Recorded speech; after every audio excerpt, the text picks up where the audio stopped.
Hello everyone, John Maher here, and it's Thursday, 11th of September 2025, and this is your weekly Grass10 grazing management update. I suppose it's still a case of grass supply not being where we need it to be. The average farm cover in the week gone by was 750 kilograms of dry per hectare, with an average growth of 52, which is about average for the year.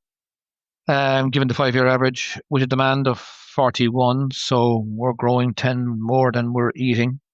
The diet was mainly grass plus 4 kilo of meal plus 1.5 kilo of silage, and the average pre-grazing yield was around 1,500. Now that should be higher. That should be closer to 1,700-1,800 at this stage. But look, that's where we are at, and things need to improve. Saying that, the predicted growth for the week ahead will average about 60 for the country, with a range of about between 50 and 70. So that's positive, and we're moving in the right direction, albeit a little bit late, but it is positive. There's about an inch of rain forecasted for the country, and I suppose, though, that there is a bias in that with 2 inches on the west coast. And not for a first time to say this, 3 inches for the county of Clare, which has had a lot of rain this summer, particularly Western Clare, and bumped into many a difficult day for grazing, which is unusual, but that's the way the cookie has crumbled this year. But it makes life difficult over there. In terms of dry matters then, I suppose like we're running out 15% for Attenroy, 16% for Moore Park, 18% for Grange, in what will be probably a broken week.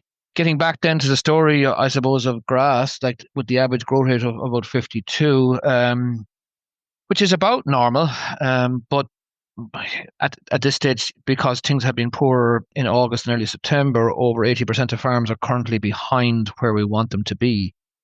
And I suppose to follow that on, 40% of farms this week on pasture base have an average farm cover of less than 700, which is very, very low. We should be really at this stage 900 to 1,000. So it requires action. It requires assessment of where you are on the farm, implementing actions to boost in grass supply before things start closing in the year. Normally the next 2 to 3 weeks can bring reasonable growth rate. If we look at historically over the last number of years, September has been the highest growth month. So they're all the positives. However, as we get closer to October, the ability to capitalize on grass growth disappears. So for the next 2 to 3 weeks, we need to put in as much effort as possible to build grass on the farm. The rotational length really for mid-September should be about 35 days. However, if you were behind, I'd be suggesting that we hold 30 days at the very, very minimum, bring additional feed, offload surplus animals, especially where you're short of grass, short of silage, and maybe on the wrong side of the organic figure of 210, which has a big implication on fertilizer allowances of nitrogen for next year. Speaking of which, there's a few days left to spread fertilizer, which should capitalize on as well. And if there is no fertilizer allowance or hasn't been fertilizer applied for a while, I would probably take advantage and use the watery slurry or the collecting yard to boost grass growth. Speaking of which, if the average farm cover, if we take our bottom category, if the average farm cover is around 700 at the moment, and we hold demand at 35, and on the pasture-based figures, we're somewhere around, 3 cows per hectare, I suppose. And if we did 3 11s is 33. So if we could hold demand, 11 kilos of grass that is, if we could hold demand at about, 30 to 35, and we grew 60, right? Which is the projected growth for this week ahead now, and did that for 2 weeks. That's a growth demand swing of 25 kilos a day by 14 days is an increase in average farm cover of over 300. It would bring you from close to 7 to close to 1,000 and certainly 900. So there is hope there. The weather is growthy. There's been a massive, I suppose, upswing in grass recovery. There's been release of nitrogen from the soil as well. So things are looking positive as long as we keep the demand on the lower side and use the good growth rates that are going to be there to grow more grass and therefore build cover on the farm. So it's about taking those actions. Speaking of actions, we take our host farmer this week, Patrick O'Neill from Mosterham in County Longford near Edgeworthstown.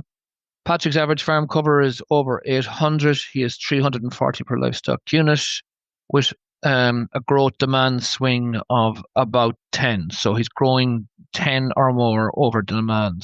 His average growth was 54. To say the least, he said has been a very, very good year for them up there. And it's not unusual for me to hear that story. Cows are currently on that farm getting 18 kilos of grass, 2.5 kilos of meal, doing 18 litres at over 4.7 fat and well over 3.8 protein. In terms of grazing management then, okay, rainfall has occurred last weekend and he's had to use a strip wire a bit more. He is spreading about 20 units of protected urea, and the paddocks that are low in K index, of which there's some on the farm, will get a bag of muriate of potash or not 50, I suppose, later this month. If Patrick stays growing 10 above demand, which he is currently, in 3 weeks, that would, bring an extra 200 in increase in average farm cover, which will bring his farm cover of 800 to 1,000 in 3 weeks by the end of September. So the plan looks good. At that stage, if you do the numbers for Patrick's farm, he will have 400 kilograms per livestock unit. But he has that magic figure of 1,000 of average farm cover just by growing 10 a day, all over above demand for 3 weeks, which is 20 days by 10, which is 200, plus his 800 is 1,000. They're the numbers, and people have to know where they are, make a stab at the grass growth and see where that would bring them. But if we get anywhere close to 900 for many, that would be good in the next 2 to 3 weeks. Patrick's done a nice bit of reseeding this year, both early and late. The last reseed was spread over a week ago and will be grazed next week at a low cover of about 1,000. Speaking of which, it's fine for me to say holding rotation at 35 days. It should be 35 days for the middle of the month.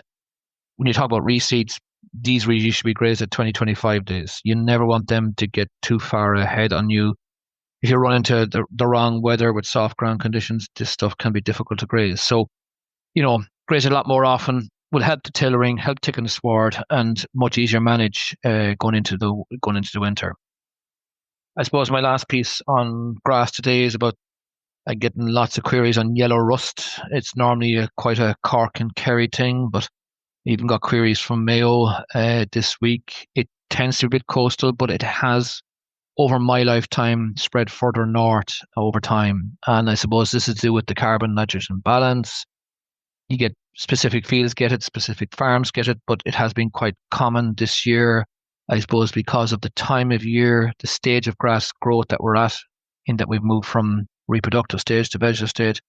And the weather we've had, and it's led to a bit more yellowing of grass, or yellowing of boots, or yellowing on the cow's feet. But the reality is, while it slows down growth, the animals seem to manage it quite okay without any bad effects from what we can see. However, the secret here is that when the paddock gets to that stage, it needs to be grazed off. The new generation of tillers brought on apply a level of fertilizer, albeit only a few days left, or watery slurry to get that grass to kick on. And you'll always see in fields that have yellow rust, the dung pats generally don't have it because they're a richer source of nutrients. So we've had dry weather, lack of nutrient release. That'll all probably change now. So it's not something to get overly concerned about. I suppose this week was also the week that Micah Hearn, who is a Sustainable Grassland Farmer of the Year winner, had his walk. And I'm going to leave you with a quote before I finish, if that's all right, from the event, which is from Mike. "Since I've been farming, the goalposts keep moving, so you must move as well." I think it's not a bad way of taking in where we are at the moment and what's going to happen going forward. It's really all about change for many. So, and it's kind of, adapting to that change. My final piece then today, if you would like to hear more from the Grass10 team, subscribe to the weekly Grass10 newsletter, which is available on the Grass10 page on the Teagasc public website. And the link to newsletter is also available in the description of this podcast. We'd like to thank all the people that support the Grass10 campaign. which are Grass10 Agro, AIB, Department of Agriculture, FBD and the Farmers Journal. This has been your Grass10 update, and I will talk to you next week when I hope the figures for grass growth will be well above 60.